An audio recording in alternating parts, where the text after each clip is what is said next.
তো হ্যালো বন্ধুরা, তোমরা সবাই কেমন আছো? আশা করি তোমরা সবাই ভালো আছো। তো আমিও ভালো আছি। তো আজকে একটা রেসিপি নিয়ে তোমাদের সঙ্গে আসলাম। আমি আম পাড়তে গেলাম, ওইটা তোমাদের সঙ্গে শেয়ার করা হলো না। এদিকে আম পেড়ে আম পুড়িয়ে তারপরে তোমাদের সঙ্গে নিয়ে আসলাম। দেখো, আমের শরবত বানাবো আজকে, পুরা আমের শরবত বানাবো। তো এখানে আমগুলো পুড়ে তারপর আমি এখানে ধুয়ে দিচ্ছি ভালো করে। ধুয়ে তারপরে এগুলোকে একটা বাটির মধ্যে নেব। তো বাটির মধ্যে নিয়ে নিলাম, এগুলোকে ভালো করে খোসাগুলো ছাড়ালাম। তো ভালো করে নিয়ে নিলাম। তো এটার মধ্যে জল অ্যাড করব, তোমাদের সঙ্গে শেয়ার করব। এখানে ধনিয়া পাতায় দিচ্ছি, ছিঁড়ে ছিঁড়ে হাত দিয়ে ছিঁড়ে ছিঁড়ে দিচ্ছি।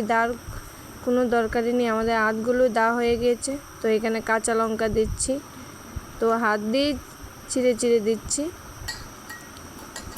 এগুলোকে ভালো করে মাখাচ্ছি। তারপরে একটু জিরের গুঁড়ো দিয়ে দিলাম। ভাজা জিরে হলে ভালো হয়, কিন্তু এগুলো তো এমনি প্যাকেটের গুঁড়ো। তো কি করব, এগুলো দিয়ে দিলাম। এখানে বিট লবণ দিয়ে দিলাম। বিট লবণটা দিলে শরবতটা আলাদা একটা টেস্ট হয়, তো এটা বলে বোঝানো যাবে না। তো এখানে চিনি অ্যাড করে নিলাম, পরিমাণ মতো চিনি দিয়ে দিলাম। তোমরা পরিমাণ মতো চিনি দিয়ে দিতে পারবে। তো এখানে একটু নর্মাল নুন দিয়ে দিলাম।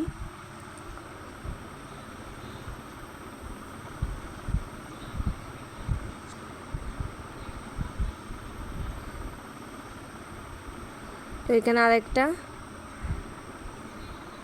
কি করছি দেখো, বাটির মধ্যে একটু বিট লবণ আর একটু মরিচ নিয়ে নিলাম। এগুলো লাস্টে দরকার পড়বে।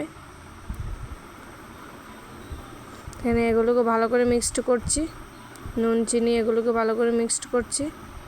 এখানে জল অ্যাড করে নিলাম, ঠান্ডা জল। ভালো করে মিক্সড করছি। এদিকে ছাঁকুনি দিয়ে ছাঁকছি, এগুলোকে ছেঁকে নিলে খেতে ভালো হবে।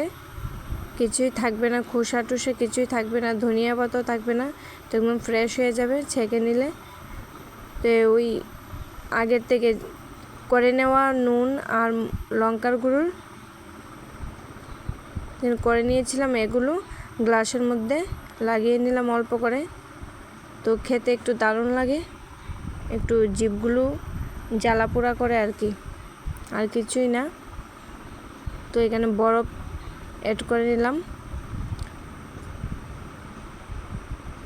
তারপর দেখো,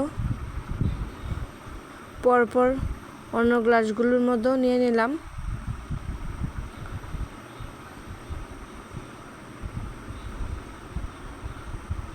চিজ, তো কালার কি দুর্দান্ত এসেছে দেখো, একদম কি বলবো। তো আজকের ভিডিওটা তোমাদের কীরকম লাগলো? যদি ভালো লাগে থাকে তাহলে অবশ্যই কমেন্টে জানাবে। এরকম ভিডিও পাওয়ার জন্য আমার চ্যানেলটা সাবস্ক্রাইব করে দিবে। তো বাই।